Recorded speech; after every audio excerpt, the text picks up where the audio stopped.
What's up, guys? It's Dynasty the Mountaintops back again. Post-season or early season, I don't even know how to say it. Off-season, I guess. There you go.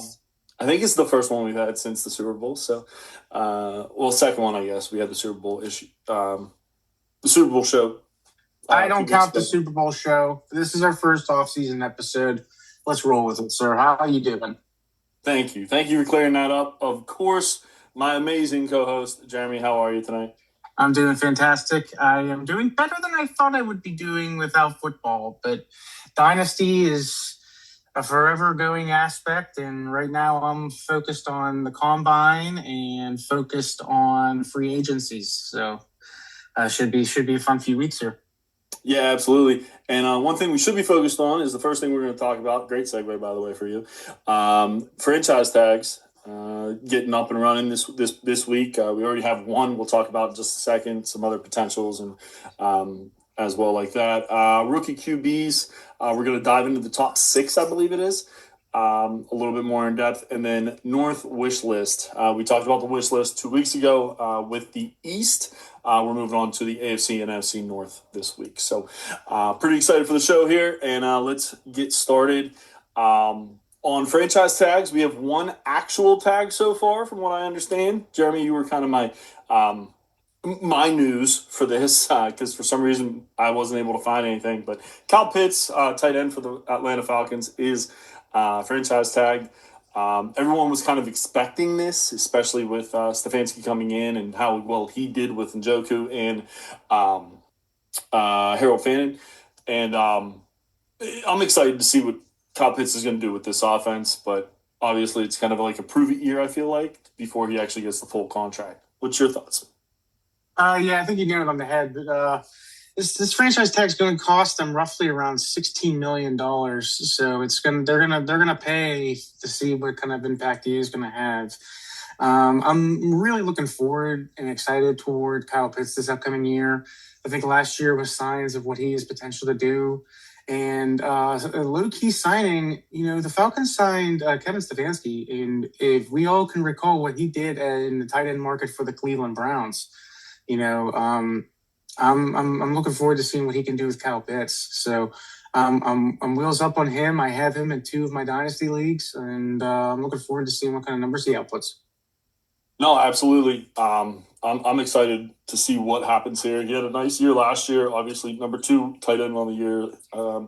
So we'll see what happens. And then we have 2 more than likelies, I'll say. Or if they don't get signed, they're getting tagged. Is that kind of the better way to explain it with George Pickens? Yeah. With George Pickens and even Breece Hall was kind of mentioned in this kind of category. It's, hey, look, we've been working to get a contract with you. We want to stick with you. We want you back for at least another year. So we want to get a long-term deal with you done, but we can't get it settled. So we're going to slap a franchise tag on you. And it gets that 1-year deal. Look, like, I did some math here real quick. The Cowboys franchise tagged Pickens. It's going to cost them $28 million roughly on that franchise tag. So you're paying for him for the 1 year. You're paying to see exactly what you can get out of him. But again, Pickens has made it very clear that he wants paid handsomely. He wants paid over that $30 million, and he hasn't come out and said it, but I mean he kind of wants to be that wide receiver 1 again. He enjoyed that time with CDB and injury. No one's going to tell me anything less. Yeah, I mean, I understand the tag, though, instead for Pickens over actually re-signing him because he's really only had 1 amazing year. Mm-hmm. Granted, the Steelers, not the right situation for a player like for him. But he's probably the number 2 on this team. Like I said, CeeDee Lamb is just an incredible player. So those 2 being able to play together will be interesting to see. The one I'm more surprised about that is this sign or tag that we're labeling, I guess, is Breece Hall, because everybody in the media thought this guy was going on the free agent market. They got rid of Sauce. They got rid of the defensive lineman, Quentin Williams. There's talks about Garrett Wilson possibly being traded or moved or whatever. They have no quarterback. The offensive line's good. which is good for a running back. But outside of that, like, this is just a shamble mess, and you're going to keep the one player that is like the shortest lifespan on the football field. It just surprises me. Especially with, like I said, all the stuff in the media. But hey, I'm excited if I'm a Breece Hall owner, because that offense line is pretty good and there's not much around them outside of Breece Hall and, like I said, Garrett Wilson. So it'd be interesting to see if he does stay as a Jet, or if this is kind of like we were talking about before the show started, a sign or tag and trade kind of option as well to keep him from free agency, basically. So two very different situations in my head, but we'll see what happens. But if I'm a George Pickens owner, this is the best situation possible because they love to throw the ball and back can do it pretty well. Couldn't agree more. Yeah. And then we have a few candidates, two from the same team. Daniel Jones, obviously the quarterback last year before he got injured. Alec Pierce, a wide receiver who came out of nowhere. Well, kind of came out of nowhere this year, I feel like. Especially in fantasy circles. For the Colts, they're both being talked about as tagged, so obviously you can only tag one, so we'll see what happens there.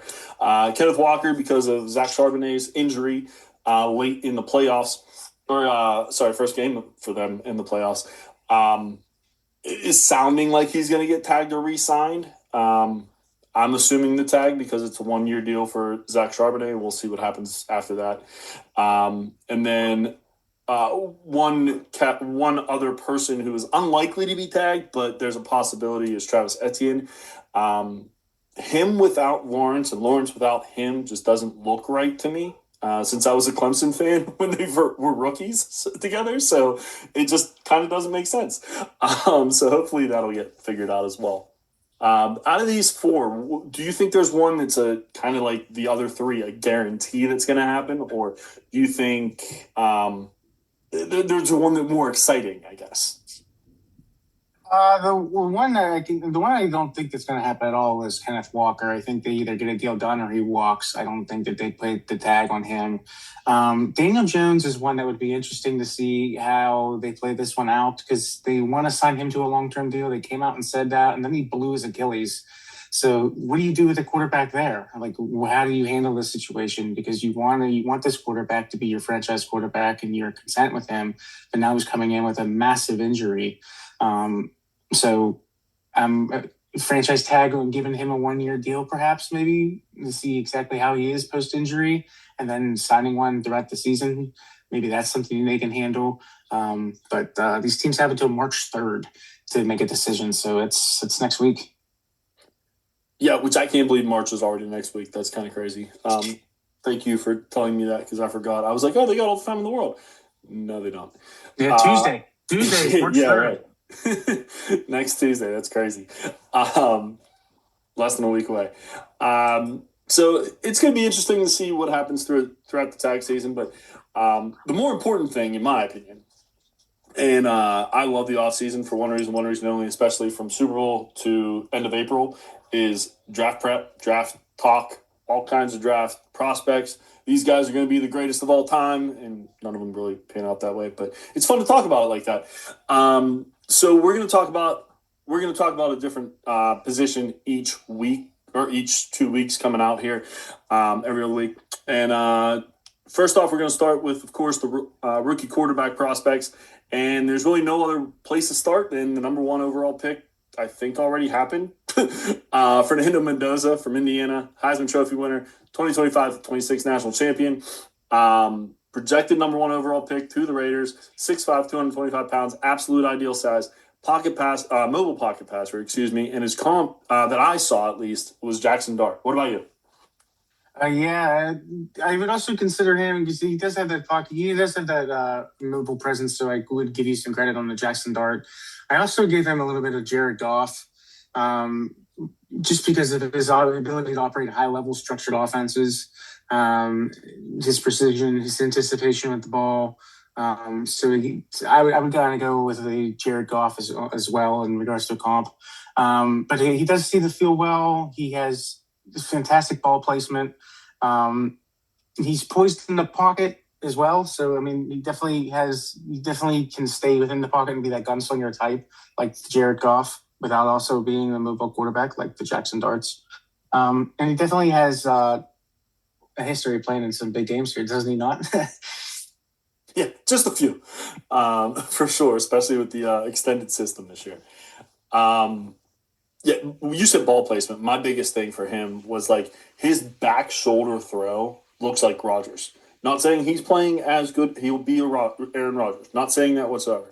But the back shoulder throw that Rodgers is famous for, it looked so good against semifinals. I think it was Ohio State. Yes. Yeah. No, Oregon. No, I can't remember. It doesn't matter. Semifinals. Now, yes, semifinals. Yeah, now I'm triggered. So when I saw that, I was pretty impressed by how pinpoint that back shoulder throw is, which is so important in the NFL, as we've seen from, again, Aaron Rodgers. Some things that I was kind of worried about, though, is he going to be able – he is a runner and a scrambler, but is he going to be able to handle the NFL speed? Is it going to kind of deter him from being a runner as much? And then something I saw, which I saw in writing, which I didn't see on the field because I don't look at this all the time, is they were saying that his footwork can be sloppy at times. So he'll probably work on that in the offseason and get that all fixed up. But that was the only real other worry that I saw. Anything you saw? No, he does tend to hold on to the ball a little bit too long. I mean, maybe he does get some praise in regards to his toughness and in regards to being able to stand in the pocket and take some hits and handle some throws. But I mean, there is some tendencies where he's holding the ball a little bit too long. So I always look at my situations and I always look at my quarterbacks as somebody who I don't want to get hit. So anything that I can do internally to prevent my quarterback from being hit, I'm going to do so. So if I can get the ball out of his hand a little bit faster, I'm liking it. Yeah, not everyone's Josh Allen where he gets hit and it doesn't matter. He's still coming to the next play, right? Like not everyone got that in him. So we'll see if he does or not. But next up, I see at least on the list that I saw was Ty Simpson, Alabama. He's projected mid to late first round is what I saw. I was kind of shocked it's not closer to the second. But 6'2", 208 pounds, mobile pocket passer as well. Comp to Cam Ward. So I was kind of surprised by that comp as well when I saw it. But this is also him coming out of college, not kind of what they did last year. Because it was hard to see kind of what Cam Ward could be, obviously, with the team he was around. So what do you have for us? Yeah, comp side, I know Mel Kiper kind of compared him to a faster version of Mac Jones. But to me, I went with a little bit more of a Brock Purdy. He kind of has that sneaky mobility, but he's also a rhythm-based passer. So I have high hopes on that. So talking high floor, high dependent play style. That's the kind of aspect I'm looking into it for him. He decodes coverages pre-snap very well. He has eyes to manipulate the safeties. So again, playing into the Purdy comps. His ball placement is good for yards after the catch, which, guys that come to mind, Michael Pittman. I mean, obviously he's not going to go to the Colts, but our yak friends. And then he is, again, strong decision making, handling himself in and outside of the pocket. Yeah, I love it. And I love that you said Michael Pittman because there's talks that he could be cut. And wouldn't that be interesting if the Raiders grabbed him up? That'd be pretty interesting. Good call there. Or I'm sorry, obviously he's not going there. I was thinking of Mendoza. So just thinking of Pittman and Mendoza was kind of exciting. So it would be fun. That was my bad. Now I'm thinking, maybe that's a Freudian slip. Maybe that you spoke that into existence. Yep, hopefully, maybe. That happens. You heard it here first. I can guarantee it. Yeah, right. No Shavamas over here with talking about the wrong player. But Ty Simpson, I was shocked when he came out because you always talk about that experience level nowadays is kind of the number one thing that people are looking for, and he only has 15 starts because of this year. That worried me a little bit. And he fumbled in 5 straight games. First half of the season, he looked like he was going to be a Heisman winner, right? And then second half of the season, he kind of fell into the fumbleitis, and obviously the game's probably got tougher as well, getting in the SEC schedule. But the deep ball isn't 100% consistent. Obviously, you can work on that. And like I said before, the number one thing for me is he only has 15 starts. Is he going to be able to start in the NFL right away? Like J.J. McCarthy, we're kind of looking at the same thing. He didn't have that many starts, and look what he kind of started as. Yes, he had a year off, but his second year, looking like his first year, pretty rough to start, kind of came around at the very end, right? Because they gave him time. So interesting to see what happens with Ty Simpson. Probably one of those quote-unquote playoff teams that are looking for another option, or one of those teams, or someone coming up into the first round might go and grab him, is what my guess is. So what about the Los Angeles Rams? I've heard that a lot. Yeah, they've had two. I've heard because they got the 2 picks. One of the 2 picks in the first. One of them is late. One of them is like the 29th pick, and then the other one's like the 17th or something like that. But you got Matthew Stafford, who is coming out. He has 1 year left on his contract technically, but you can always extend him for a year or two, and then you have him be father time and show the guy the ropes, and you have a guy who can sit in the system of Sean McVay behind Matthew Stafford. Man, that's a lottery. Give me that 10 times out of 10 rather than being drafted by the New York Jets, like to be the starter. 10 times out of 10. So if that ends up happening and it ends up being Ty Simpson, congratulations, kid, because you got yourself a well-made bed. Yeah, no, that's actually the perfect spot for him, to be 100% honest, because he can sit and learn, like you said. With those few of starts. So something Anthony Richardson should have done. That's what kind of reminds me of. He's a high-profile player with so little bit of experience. Anthony Richardson then got thrown into the Colts limelight. If he got drafted and he got set, if he was actually able to sit behind a quarterback of a Rodgers, of a Stafford, of a Cousins, anybody like that whatsoever, then I think he would have been a lot better off. No, 100%. I 100% agree with you on that. Good call there. I love that call. Number 3 on the list here, who I think was number 2 or 3 going into the season, Garrett Nussmeier from LSU, projected 3rd-round pick, 6'1", 202 pounds, pocket passer, comp to Bo Nix. I actually am surprised by that because he doesn't really run too much, so I feel like he's a not as mobile Bo Nix. I kind of like that one a little bit better. But what do you got for me? I kind of went with a Baker Mayfield. He has that, he has that gunslinger type ability. He is elite short to intermediate accuracy. He has nice touch on intermediate throws as well. He releases his ball with excellent timing. And he has that fire, like that Baker Mayfield type fire. That dog, DAWG, he has that pre-snap awareness. It's stronger than the other 2 that we're going to talk about, the other 3 that we're going to talk about. He's definitely a day 2 draft. 2nd and 3rd round, I would put him. But again, somebody that would be beneficial to have on your team as a backup who's going to get some experience behind another quarterback. Yeah, absolutely. Smaller guy who doesn't move very well. That's a little worrisome. I'm the negative Nancy on this podcast today, so I apologize to everybody, but we got to bring it to both sides of the coin, right? So he does lock on his first read pretty often. Hopefully that'll kind of expand a little bit. Hunts the big play and forces the ball in those tight windows with that number 1.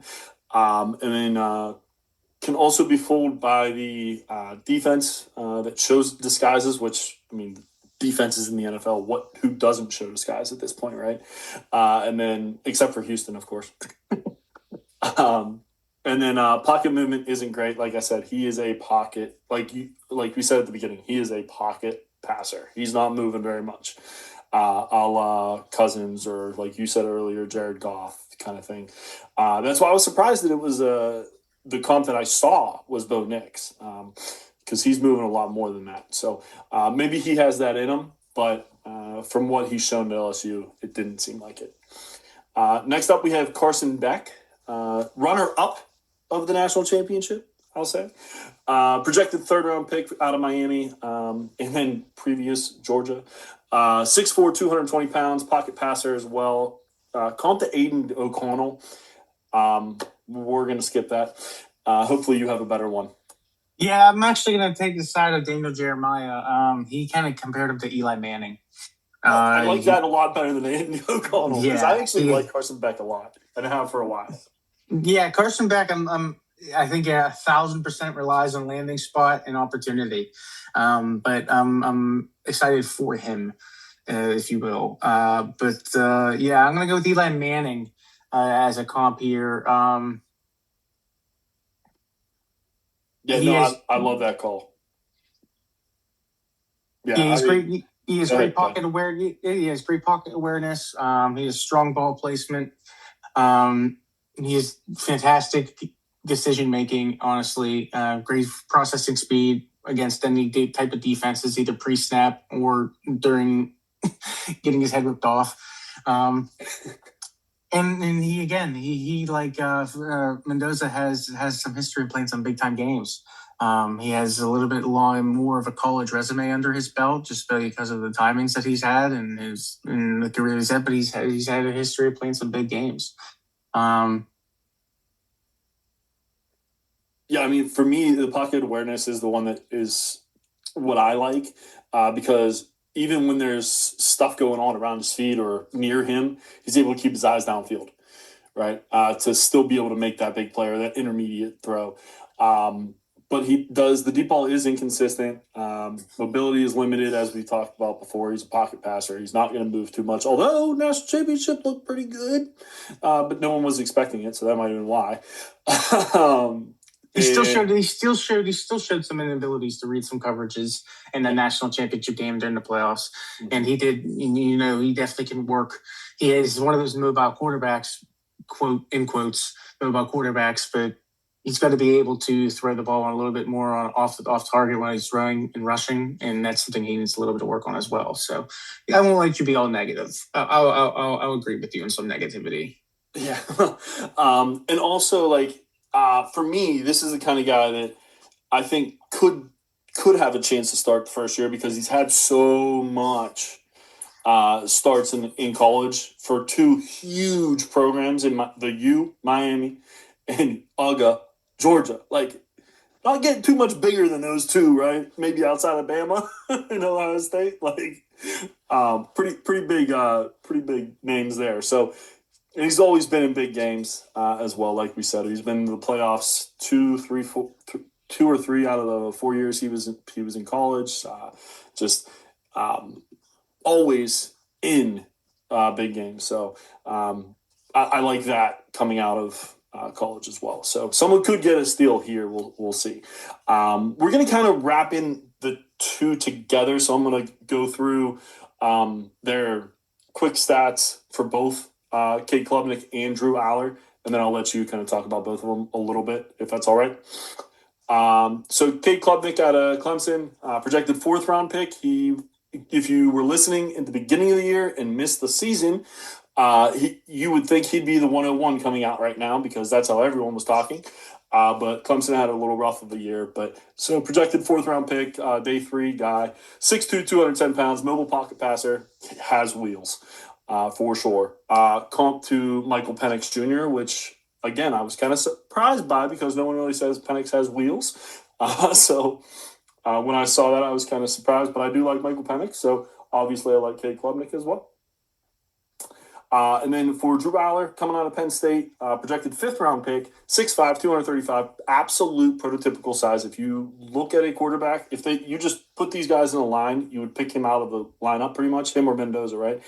And mobile pocket passer, and comp to Joe Milton, which I think is absolutely perfect for him. If you know who Joe Milton is. No, I'll go with the latter than the former. Drew Aller, I was excited to really see what he did this year, and then he got hurt so early. I think he definitely has potential to show up at the combine and show what he has the capabilities of doing. But you nailed it. He has the absolute best prototypical size. He is 6'5", 235, like you mentioned. You know who else is exactly 6'5", 235? Joshua Allen. I That's was a going to say, are the fantastic. initials JA? Yeah, not me. No, Yeah, Josh right. Allen. I I haven't been 235 since. Jeez, oh God, I'll leave that one off the air. But nevertheless, anyway. But never. I do like a lot of Valor. What he was able to show pre-injury, his effortless throw off the hand. He can throw the dump ball, and he could throw. He could drop a ball into a bucket downfield. Is basically what I'm trying to say here. His accuracy downfield, his accuracy with throwing his deep ball is fantastic, and he doesn't really turn the ball over too much. He had a 1.19. He had a 1.19 interception rate, which is one of the lowest in college football at the time. So I think he has this potential to show what he can do. He does have concerning footwork. His interior pressure shuts him down a lot, so it's something he's going to have to work on, especially at a pro level. There's no league, there's no team that you're not going to face that with. And again, with his injury, he took a step back, and let's see exactly how he can handle himself. The combine is going to be very important for him. I think out of most quarterbacks, it's going to be He's going to be very important for him to score well, especially with him being projected in the 5th round. And real quick, you said the 1.19% interception rate. Everyone thinks that he's an interception. He turnover machine because of what happened last year. Kind of big games, he threw the interception at the end of the game, right? But the 1.19, that is insane. That is one interception on every 100 passes. There's NFL quarterbacks that would love to have that number. Again, I know we're talking about two different levels of skill sets, but I mean, to have mistake-free football, I mean, that's your number one job is to score touchdowns and not give the team the other ball. So I mean, hey, if you can handle it, then so be it. And then for Cade, again, it's really gonna come down to the combine, exactly how he can score himself. He has great touch with deep ball. He's one of the better deep ball passers in this class. He has great pocket awareness. Great sideline type throws, and he's a tough bastard. Let's get real. I mean, he's taken some hits, and he knows how to go. He knows how to take them. I'd go Ryan Tannehill. I agree again with Daniel Jeremiah on this one. I'm going to go with Ryan Tannehill because of his touch and timing as a passer, along with his athleticism to get out of the pocket when he needs to, get to the sideline when he needs to, but also, burn you for 20, 25 yards and before you blink. So he does have the ability. He does have the ability, unfortunately, to lock on the pre-snap reads. So it's definitely something that he's going to want to get worked on immediately, especially, again, at an NFL level. And he's quick to run instead of pushing the ball downfield. So we have our quarterbacks that tend to, hurry up and run with the ball as fast as they can because they have that skill set, they have that ability. Well, you're just going to end up injured or fumbling the ball or anything on those lines because, again, this comes in a time and a place in a defensive scheme against to be able to run against it, and you got to be able to read that accordingly. Yeah, that's the number one thing that I saw is even though with that track background, he still doesn't have to use it all the time, but chooses to if the first read's not there. So that's something that hopefully he'll be able to work on in the offseason and also throughout his career.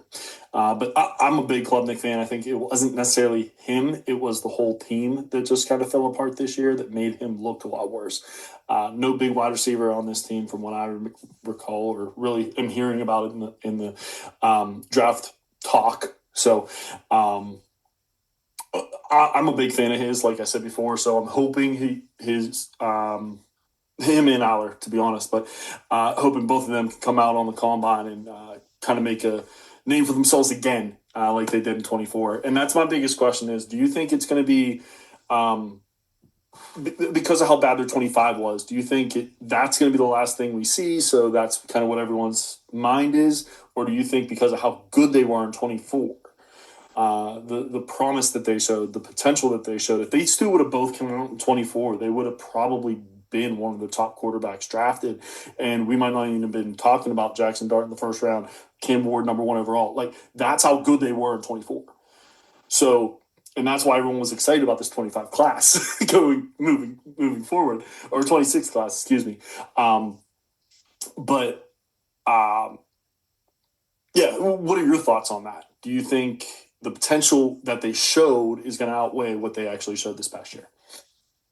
I think, see, if you would ask me this question before our pre-rankings, I would say that it was less impactful for Aller because he had that ankle injury. He didn't have a poor performance. He didn't have poor statistical numbers. He was out of the lineup due to the ankle injury, and it's just lost time. Now, obviously, when you have a quarterback lose time, that's one of the more valuable assets a quarterback can gain, i.e. J.J. McCarthy. Looking at what could have been if he did not get hurt that opening year. But hey, each their own. But nevertheless, if you ask me the pre-rankings now, again, these are early rankings, but we have Cade going in the 4th round. We have Drew going in the 5th round. I think maybe those numbers could be reversed because again, we have a season of statistical numbers against Klubnik, and we don't have a season of statistical numbers against Aller.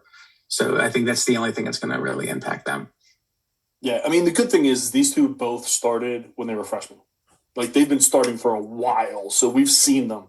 We've seen the progression until this year. They both kind of took a step back, but and even before the injury, Aller they were not having that kind of year they were expecting to have. Why everyone came back except for Tyler Warren and Abdul Carter. Those were the only two that were like, nah, we're going to go to the NFL because there's not much more we can do. Right? Everyone else decided to come back and try to win the championship, and it just backfired 100% for both teams, really. So, but yeah, I was kind of curious about that because these two guys, I was really excited to see come out last year, and then they decided to stay, and unfortunately, that's what happened. So maybe if you have those 30 games under your belt already, maybe go to the NFL. It works out sometimes, but sometimes it doesn't. So, so anything else you want to talk about draft? Is there anyone under the radar that we haven't talked about, names, anything like that? No, sir. I think we nailed the top 6 quarterbacks, especially in this class. I think the first 6 quarterbacks that are called are going to be those first 6 that we mentioned here. All right, perfect. Then we're going to go on to our wish list. We always like to give a little bit more time. We gave a little bit more time for this for the East. I think we're probably going to need just as much time this week. So I wanted to get to that real quick. So NFC, first off, we're doing the North, obviously. First off, we're doing the NFC, and we have Chicago Bears. So for me, I like to see target trees that are smaller. And the Bears have a wide variety of people to pass the ball to.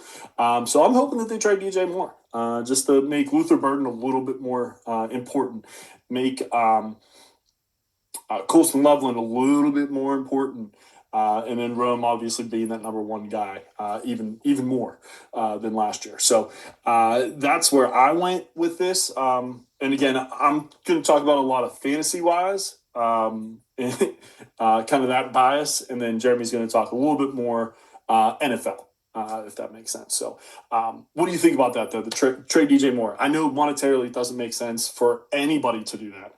However, it would be a lot easier for my fantasy teams. Yeah, I agree. On a fantasy perspective, moving DJ Moore would be a twofold move because it not only opens up that pass tree in Chicago, but it gives DJ Moore to another team that could need him. And anybody that has a stock in DJ Moore is like jackpot because DJ Moore is becoming forgotten in Chicago because of the names that you've already mentioned. Financially, you're right. Kind of, I think converting his salary into more of a bonus versus a base salary would help with their cap situation, which ultimately negates him from being a trade suspect, but we'll see. But I mean, they could save about $18 million by doing this. by converting his salary into a bonus. The reason why I know this is because my takeaway was the Bears to fix their salary cap issues. Currently, they don't have a single safety under contract for 2026. Not one safety under contract, and they are, despite the league going about 300 million for the cap, they're about projected to be about 5 to 10 million over the cap. So they're going to have to make some cuts here. I know today that it leaked out, not necessarily leaked out, but I mean, it was reported that Tremaine Edmonds was given permission to seek a trade. So that tells me right there, they're saving 15 million by they're going to cut him in some aspects. So they're letting him seek a trade first. You can move Cole Kmet. You can cut Cole Kmet. It'll save you 8.4 million, and then it opens up Loveland even more. And then you also, a little surprise name you can throw in there is DeAndre Swift. We saw a little bit from Monangai toward the end of the year. You can get DeAndre Swift on there as a cut list as well, and that'll be another 7 million saved. So they do have options to kind of fix that cap, and to be looking forward to seeing how they handle it. This is the kind of stuff that I kind of like to see unfold in March. So let's see what they do. Yeah, and then I'm going to let you keep talking because your Detroit Lions take is about the same. Yeah, it's about the same. Again, breaking it down, I kind of realized that the Bears are not necessarily the worst team in this division with the cap space. The Lions are projected to be about 9 to 12 million over the cap. And they have a fantastic 2023 draft class that's going to be due to be signed here. They have key extensions to Jahmyr Gibbs, Jack Campbell, Sam Laporta, and Brian Branch, all coming up. They can restructure Jared Goff's contract. Speaking of Jared Goff from previous, they can restructure him. He is because here's something that's under radar. He's nearly a $70 million cap hit in 2026. And if they can adjust his contract to doing something similar, switching some of his salary to more of a bonus type aspect. We saw this about 2 weeks ago with Patrick Mahomes. Everybody was saying, oh, the salary cap's not real. Well, this is what they're doing. This is what these teams are doing. They'd rather take their proven stars, pay their proven stars bonus money, and then have that money to free up in cap space. They're not doing it for the second-year guys that are, coming in here on rookie deals. They're doing it for their proven vets. And Jared Goff is no exception, in my opinion. No, that's a great call. And you talked about Goff. My biggest thing is offensive line was a little suspect last year. Let's protect Jared Goff a little bit more because he can't run. So he has to stay in the pocket and throw the ball. So give him time to do so, to get it to Laporta, to get it to St. Brown, to get it to Gibbs, to get it to Tesla, to get it to J-Mo. Is there anyone I'm forgetting? Like, they got players all over the place too, but they're just unbelievable. They got a great tight end, a great wide receiver, a great running back, and he's getting the ball to everybody. And everyone's scoring points, fantasy-wise, which is the most important thing. So for me, offensive line, to reassure that offensive line is so important in this offseason. Green Bay Packers, for me, it's very similar to the Chicago Bears. All three of these teams have a really good target tree. A lot of people that can eat the ball, take the ball, but the Detroit Lions have the studs. Chicago Bears have the young guys, and the Green Bay Packers have a bunch of 2s and 3s. So if we can condense that a little bit, maybe 1-1 in Christian Watson, we'll see.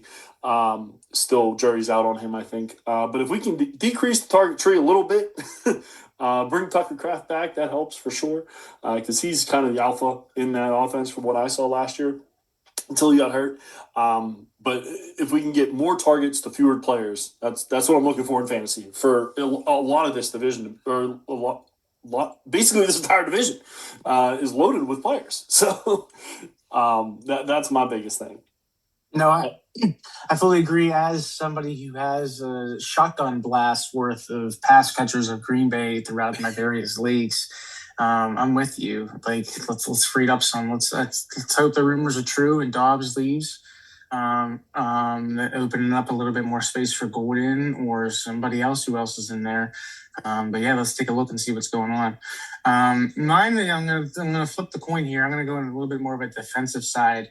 A signing that I'd like to follow the signings where you have a quote demotion, or you have a head coach who has had a previous offensive or defensive specialty become a head coach, they don't succeed, and then they go back to said specialty. I'd like to see how they succeed after they have had some head coaching experience, one of which is Jonathan Gannon out of Arizona. He got hired as the defensive coordinator for Green Bay. This is a good call out for me because this is a complete staff overhaul. I think they fired and removed everybody from the coaching staff with the exception of the defensive line coach, DeMarcus Covington. So Gannon loves his safeties and his cornerbacks. So Green Bay, last I checked, is at 17 to 25 pending free agents. So they have a lot of free agents and a lot of skill high priority players. I think we're going to see Green Bay, I don't want to say lose, but I think we're going to see Green Bay have more free agents leave their team than other teams just because of the John Gannon effect of him letting these players from a previous regime leave and letting himself bring in players who he wants to bring in. No, I didn't realize there was 25 free agents. That's crazy. Wow. And that's on both sides of the ball, I hope, right? Both sides of the ball are different levels of priority, of course. Right, absolutely. Yeah, they do have a lot, so I do expect a lot of turnover, especially on the defensive side of the ball as Gannon gets his guys. Yeah, and then finally, to kind of end this NFC side of the coin, we agree. And I think everyone agrees. Get a QB for these two wide receivers, please. God, please. I know J.J. McCarthy looked okay when there was nothing on the line, but I'm worried, man. Jordan Addison having the type of year that he had fantasy-wise is just not allowed. That should be a cheat code for your team. Is that? I'm sorry, Justin Jefferson. We all know either one. Either one. Let's be honest. Yeah, Jordan Addison on any other team is the number one. So, like, incredible how bad they were fantasy-wise this past year. And I blame it on the quarterback because that's kind of the only thing that changed. No, I agree with you. I mean, they drafted him in 2024, J.J. McCarthy, pronounced pal. But, the quarterback whisperer, Kevin O'Connell, has even come out publicly stated that he wants a competitive situation in that quarterback room this year. There's so many questions that rely on McCarthy right now about his durability, his readiness, his ability to lead an offense full time. I mean, the dude's only had 10 starts, and he's going to be in his third year. I mean, yeah, he's lost his entire year due to that injury, but he lost his entire freshman year, if you would call it that, due to injuries, rookie year due to injuries. So, I mean, the timing there's alone is a thing. I think we're both in agreement. We want to see somebody come in. The variations of what that could be are across the board. You could have somebody in regards to, say, the recently released Kirk Cousins come in, who is familiar with that system, who is familiar with that city, and who's familiar with being the type of quarterback in regards to being a mentor. He might take that opportunity with open arms now. But then you also could have somebody with regards of, like, say, I don't know, Anthony Richardson via trade, or Malik Willis, Kyler Murray. There's names out there with this vast spectrum of how you want to handle J.J. McCarthy. So, I mean, I'm interested to hear exactly you sum this up as well. Yeah, so mine's kind of just a wish because of the two wide receivers you have out there, and how much fun this would be to watch. And I'm a fantasy guy, right? I want to see points. Jameson Winston throwing to Addison and Justin Jefferson would be so much fun, like absolute thrill ride of a game of season. And I will say right now, it's not going to happen. But if it did, Justin Jefferson's the number one wide receiver of football. Fantasy-wise, stats-wise, everything wise, he would be the number one wide receiver in fantasy and real football again if Jameis Winston was on his team. Famous Jameis in Minnesota would be. He just makes wide receivers better. That's it. Stats wise, not anything who cares else. about his He's not LASIK? better, nothing like that. But he makes wide receivers better, which is an unbelievable thing. Who cares about his LASIK surgery, man? He doesn't need to see. He just needs to step back and chuck the ball up. So one of those dudes are going to catch it. Exactly. My point exactly. Can't cover them both. That was just a fun one for me because honestly, I don't know who you get. Anthony Richardson's interesting. Two young guys that are kind of fighting. But the one thing that I think is going to happen is they're going to bring in a veteran. It's not going to be Malik Willis or anything. I know it's not going to be Malik Willis. There's no way Green Bay's letting that happen. Just in case he does succeed. Willis is a free agent? Correct. Okay, never mind. They can try it then. I wasn't sure if that would be a trade or not. But I think like a Tua would be interesting. Someone who still has a chance, kind of like a Daniel Jones last year for Indianapolis. Not saying that he's at the same spot as Richardson was, but give him a little bit of push is what I'm thinking. Man, I like that a lot. Yeah. So I don't necessarily like Tua. I like the Tua call a lot because it gives Tua the fresh start motivation, and it gives JJ McCarthy that oh crap motivation, and they both would play into one another very well. Man, I like that Tua call. I do. I like that a lot. I'm here for you, brother. So we're going to move over after that great call by me, apparently. We're going to move over to the AFC and talk about my least favorite and favorite division all at the same time.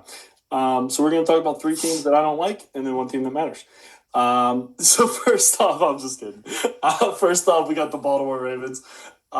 New coach, obviously. Go ahead and you can start us off here.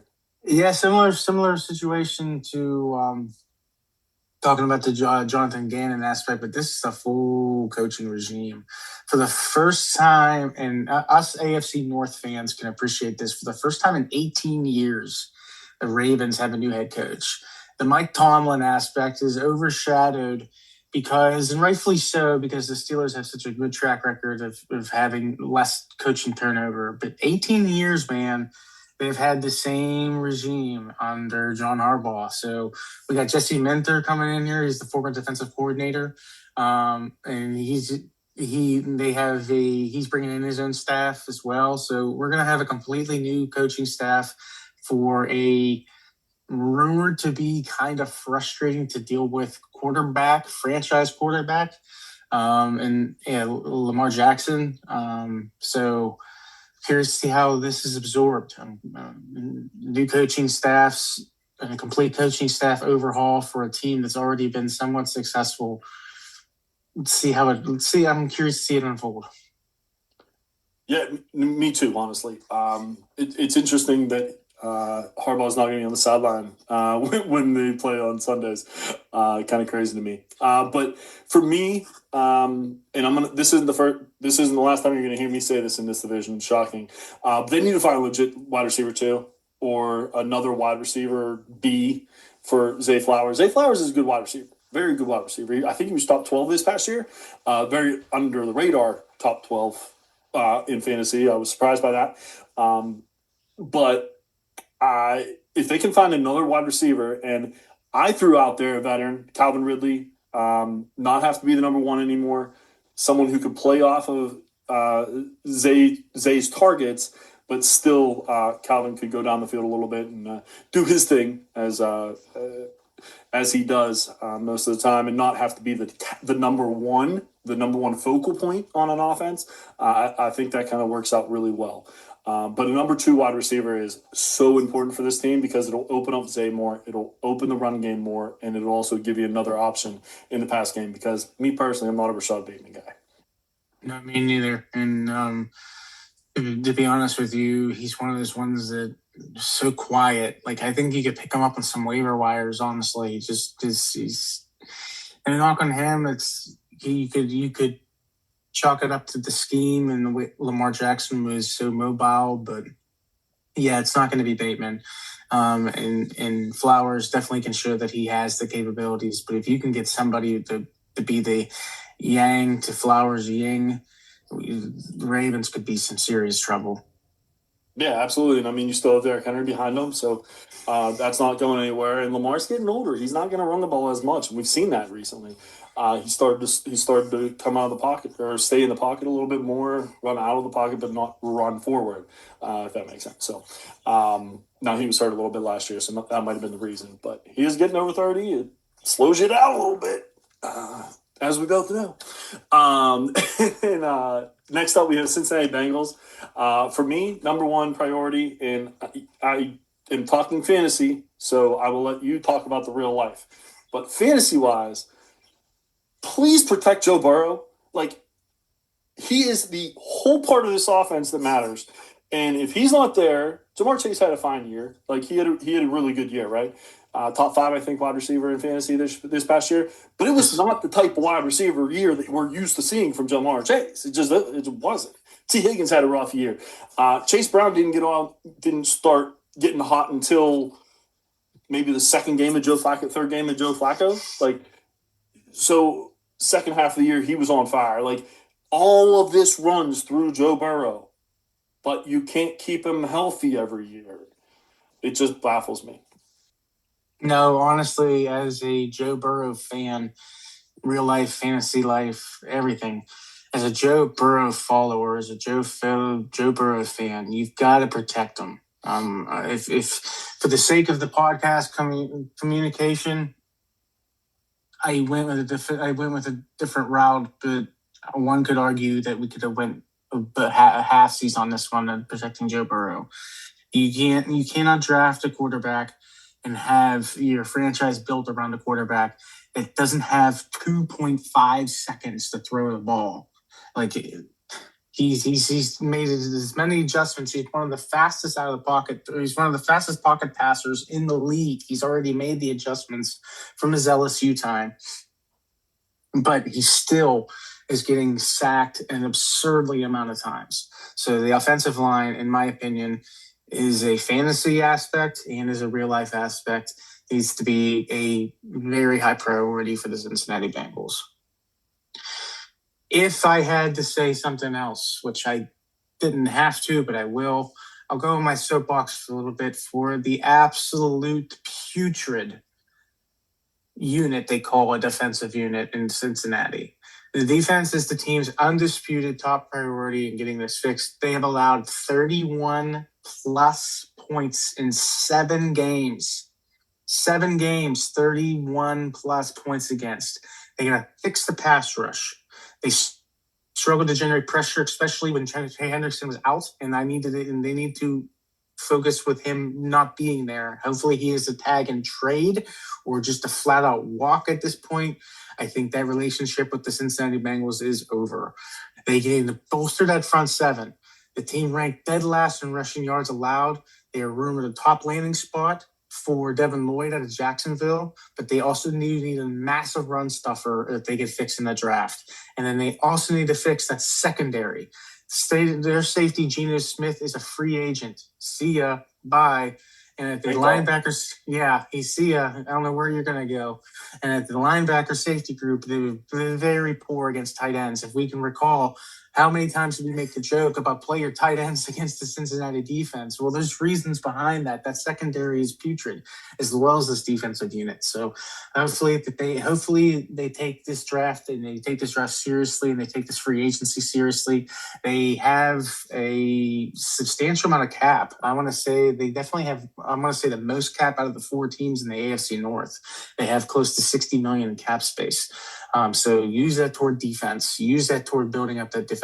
And again, to tie back to you, use that towards some of that offensive line. Yeah, they got one player on the defense side of the ball, and that's DJ Turner. We talked about it throughout the entire year. Don't play the number 1 wide receiver against him because he will stop you.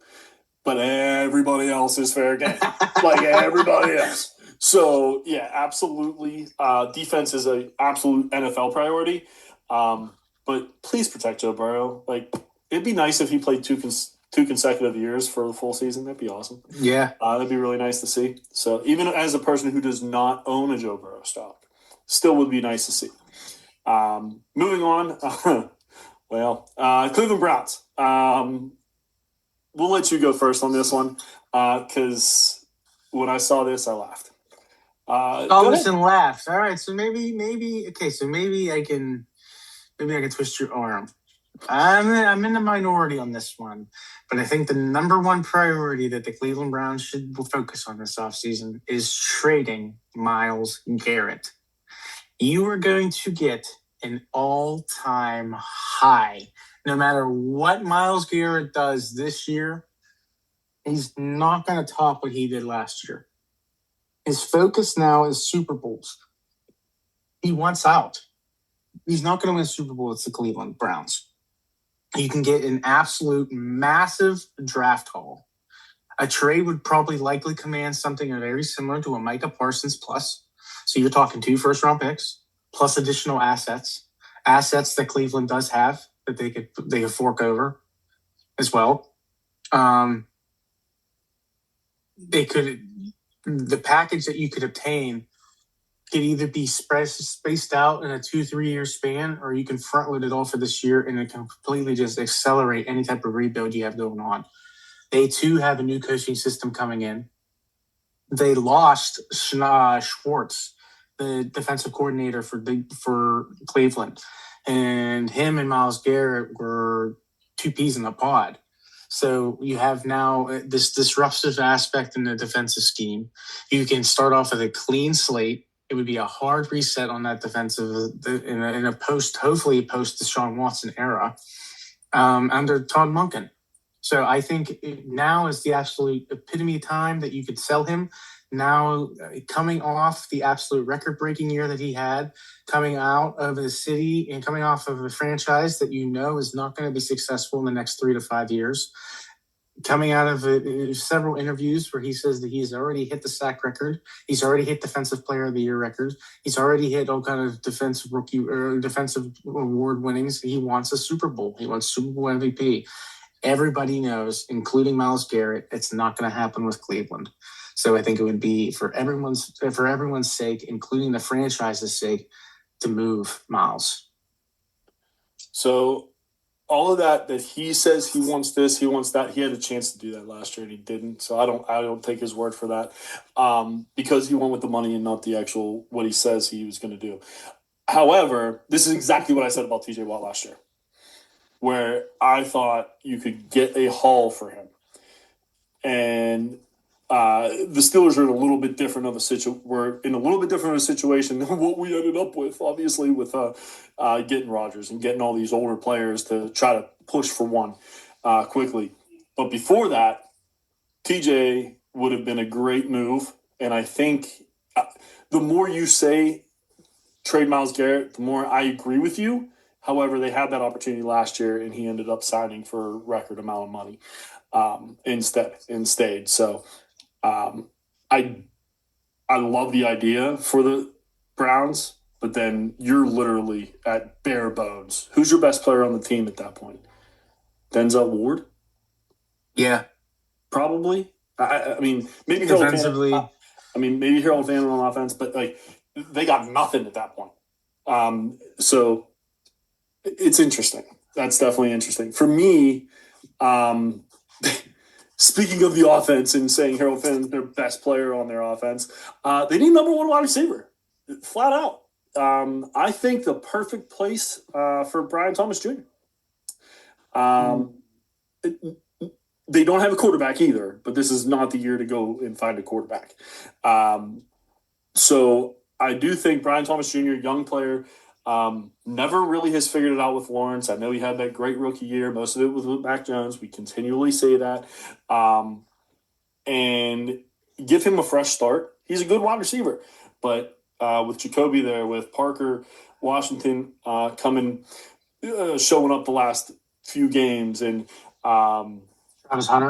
Travis Hunter coming off of the injury next year, hopefully playing on offense as well for our fantasy teams. And Brendan Strange is tight end. Like, they have the pieces without him.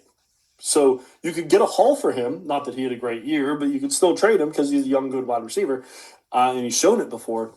And I think that would be a great move for the Browns. What are your take on that? No, I can fully agree with the need of that. Brian Thomas Jr. would be a fantastic fit. That is a fantasy dream because he would be immediately the number one wide receiver there and coming out of the immediately crowded wide receiver room in Jacksonville. He takes a step back at quarterback, but it gives them a lot of time there. I think they do need wide receiver there. Some wide receivers are coming in. Some top named wide receivers are hitting free agency. So hopefully they can get their hands on at least one of them. But again, you gotta go with like what you brought up with if you do trade Myles Garrett, who's your best player, you gotta have money only goes so far. You gotta have a winning culture that players want to come to you. Like you can have all this money, all this cap space in the world and throw it at free agents, but free agents ain't going to want to sign with you if your best defensive player in the league, one could argue, the best defensive player in the league wants nothing to do with your franchise because you're going nowhere in regards to winning. So it's a hard sell for a free agent, but more luck to them, the better. No, absolutely. I agree with you there. It's going to be hard for free agency. That's why I feel like it's a trade or it's out of the draft, to be honest. But number one wide receiver is a must because I've always been a Jerry Jeudy fan, liked him. Unfortunately, he wasn't what we thought he was going to be in the NFL. He'll be a really nice number two. And then last but certainly not least, number one in my heart at least. I don't know about anybody else's on this, but Pittsburgh Steelers. And there is one number one priority that has been an issue since probably George Pickens' rookie year.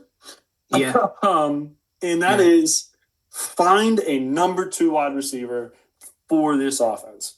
I believe the number two pass catcher last year was the backup running back in Kenneth Gainwell. Yeah, you're right. That can't happen if you're going to be a legitimate NFL offense. Although Kenneth Gainwell played really well last year, and we're not knocking Kenneth contract. Yeah, we're not going to knock nice little Kenneth contract Gainwell. moving on. You got to have a guy who can make DK Metcalf accessible, if that makes sense.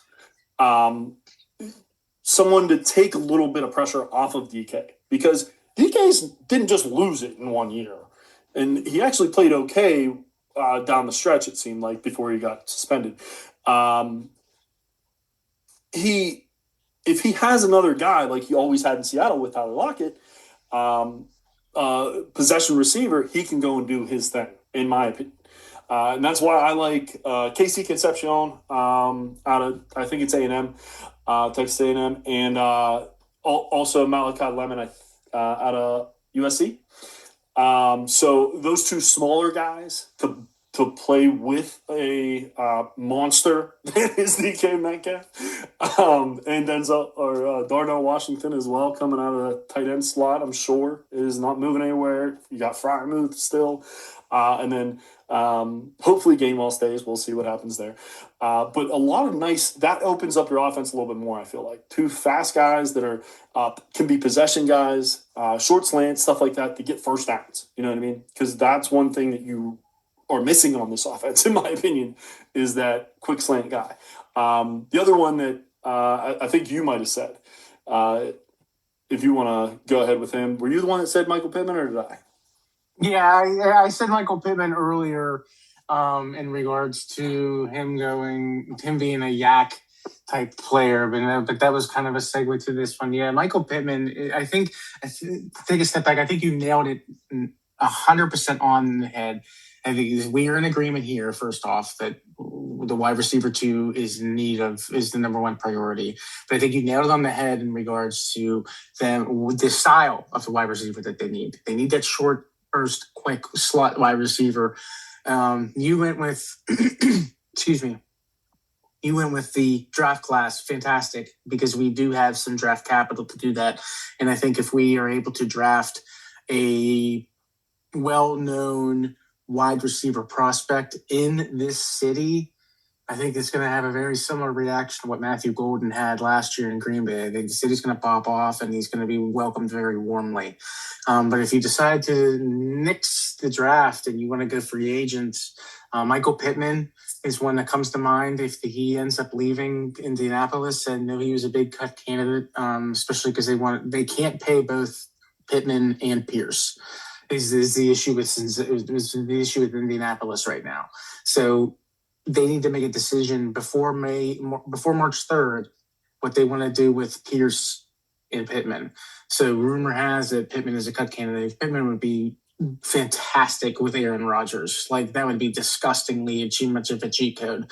Another one that comes to mind in regards to free agency would be Romeo Doubs. He was rumored to be of a trade candidate to us last year. He's now a free agent. So he's something. I know the Tomlin effect was one of the reasons why Dawes was interested in coming here, and that's no longer in play. But you never know. Like McCarthy now in the realm. We'll see what happens here. But yeah, we're looking for a wide receiver too. And it's overwhelmingly shallow in that wide receiver room. So there's really not much competition. So to talk about to go on a little soapbox here real quickly, to talk about what I was talking about with the Browns, you got to have a winning culture, and you got to have a culture that's going to want free agents to come in. Am I going to be a wide receiver 1B in Cleveland with a lack of winning culture, a lack of QB understanding and everything like that? Or am I going to want to be a guaranteed wide receiver 2 for the Pittsburgh Steelers with Aaron Rodgers as my quarterback? Because again, there's no competition in that wide receiver room. You're going to be behind DK Metcalf, but there's nobody behind you by a mile that's going to take your spot. And you can be in there nice and comfortably, get in that slot position, and be able to take as many catches as you possibly can. No, that's a great call. Absolutely. And Romeo Doubs, actually, I was one of those ones who was like, it makes sense. He likes Tomlin. Aaron Rodgers said when he was a rookie, that was his favorite wide receiver.